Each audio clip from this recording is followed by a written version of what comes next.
Hey everyone, I hope you're all doing well today. This time we are going to be talking about Russian Attack on the NES. Believe it or not, this game actually has a story to it. It's a simple one that's similar to other arcade games of the late 80s.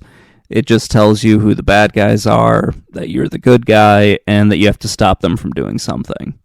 In this case, you play as the Green Beret / a commando who is taking on the Soviet army with nothing but his knife. And you have to save a bunch of POWs from some war that took place, and then stop a nuclear weapon by blowing it up while standing right next to it. It's okay, it's a video game, so you won't die from all the radiation and the nuclear explosion.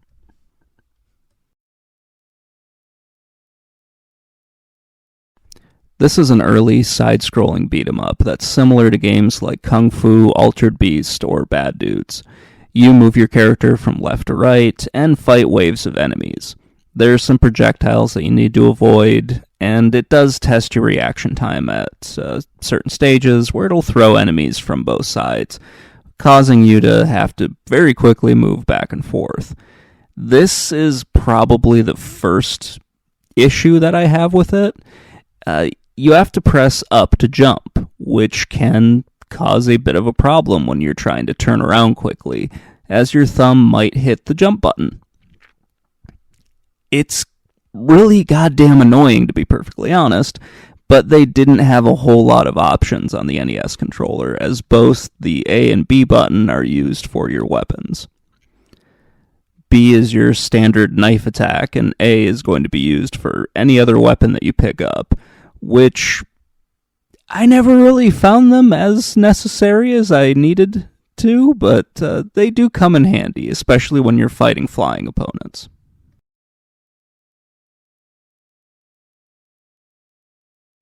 Unlike some of the beat-em-ups you would see in the late 80s and throughout the 90s, and even into modern day, you don't have a health bar in this, so it's all one-hit deaths. This can be an issue on the home console, but it was typical for arcade games for this genre. They wanted you to keep pumping quarters into the machines, and having one-hit deaths helps out a lot with that. The biggest issue I have with the game is that there are no continues. That really makes it annoying.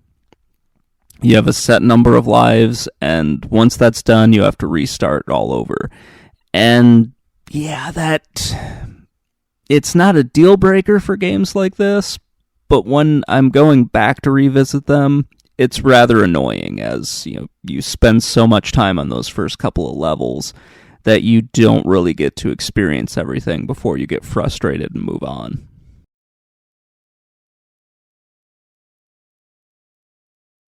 It did take me a little while to get used to the controls, because I'm so used to B for being for attack and A for jump, and it was a bit of an adjustment going to up for jump, which feels more like a fighting game and less like a platformer.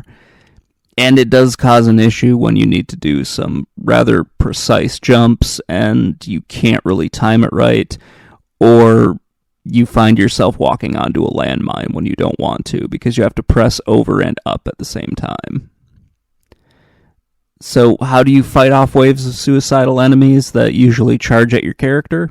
Well, you got your knife, as I mentioned earlier, and it happens to be painted the same color as your uniform, so that's kind of fun.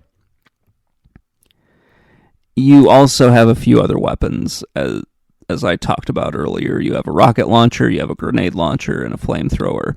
These are all limited use weapons, so think of them kind of like your power-ups.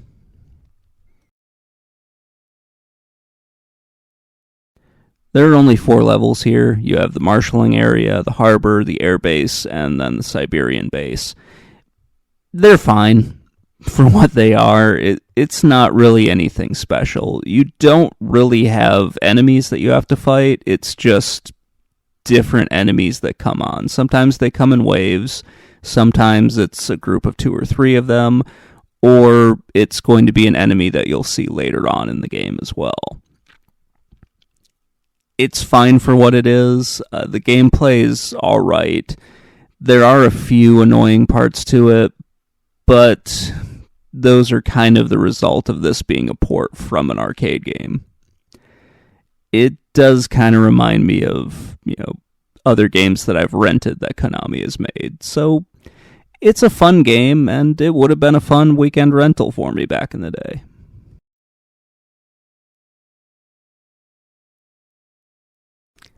I think the game looks pretty good for an early NES game.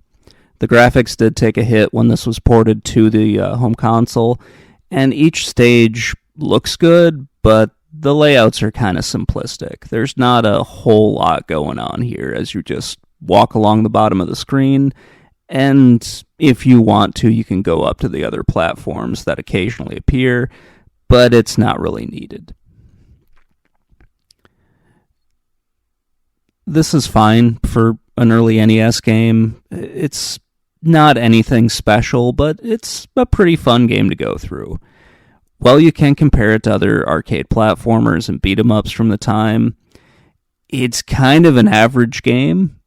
It's fun to play, but there's not really anything special here. You can tell what each enemy does by looking at them. The power-ups flash, so you know, hey, this is an important item that you need to pick up. And yeah, that's kind of about it. Oh, the landmines are pretty easy to see since, they also flash at you. It's kind of nice to have that in case you forget what's going on, or you're just not really paying attention. You can see stuff that's flashing at you and know, hey, I either need to avoid it or pick it up. Overall, the visuals are good. They aren't anything special, they're not spectacular, but they get the job done. Konami's games on the NES always seem to look really good. In many ways, it feels like the company that kind of set the benchmark for what other games should look like. That's not exactly true, but that's kind of how it feels whenever I play one of their games. It is a shame that they don't really care about making video games anymore, but hey, it's Konami and they're a business. They're going to do whatever they think they need to do. But yeah, games like Russian Attack look pretty good for what it is.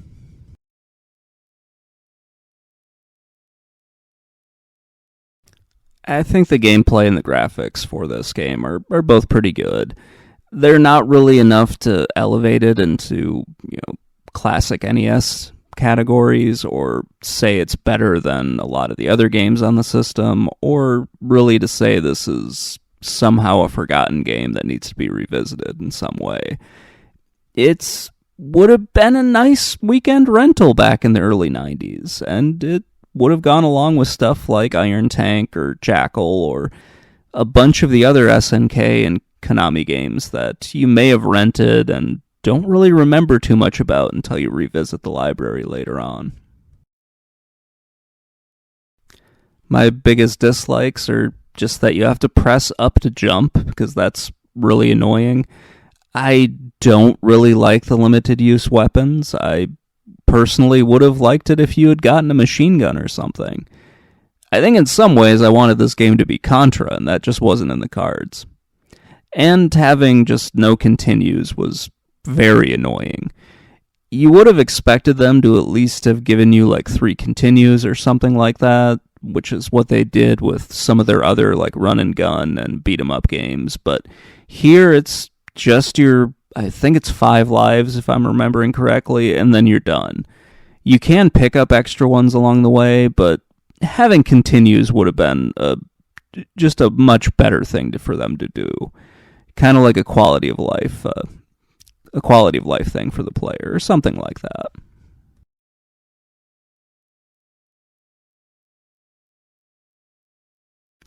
Russian Attack is a decent game that I would have liked to have rented back in the early 90s. It's one of many Konami games that was just a really solid game to pick up and play for a couple of hours, and then eventually go outside and do something else. They did an excellent job of really tailoring their arcade games to be good NES games. There really weren't too many stinkers in their library. I think the only one that I can really think of off the top of my head was Bayou Billy, and that really isn't as terrible as some people make it out to be. But that's going to be a game for another time. Not every game needed to be like a hit or a classic or a hidden gem or whatever clickbaity title you want to throw on here. And yes, I know I'm guilty of putting maybe a clickbaity title on one or two of my videos. Sometimes you just have an average game from the arcade that has a second life on the home console. And that's pretty much the experience that I had with Russian Attack. It was a decent game that was a port of a decent arcade game. Games like Russian Attack tended to kind of float under the radar for me, especially now as people keep focusing on the bigger name games. The SNES, NES, and the Genesis/Mega Drive have plenty of games like this, and I'm looking forward to seeing what else is out there. Anyway, that's going to wrap things up. Let me know what you think in the comments below, and I will talk to you all later. Bye.